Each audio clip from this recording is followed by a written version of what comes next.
ang bilib sa galing sa pagkanta ni Ed Sheeran. O, taas kamay dyan yung mga fans. Who wants to hear a song?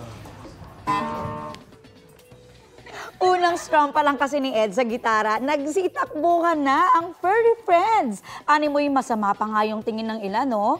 Parang hindi nag-e-enjoy sa jamming session. Bandang huli, isa lang ang natira na busy pa sa pagkain.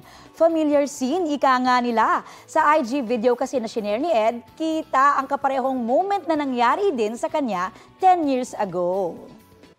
Kapuso, para sa mga maiinit na balita, mag-subscribe sa GMA Integrated News sa YouTube. Sa mga kapuso naman abroad, subaybayan nyo kami sa GMA Pinoy TV at sa www.gmanews.tv.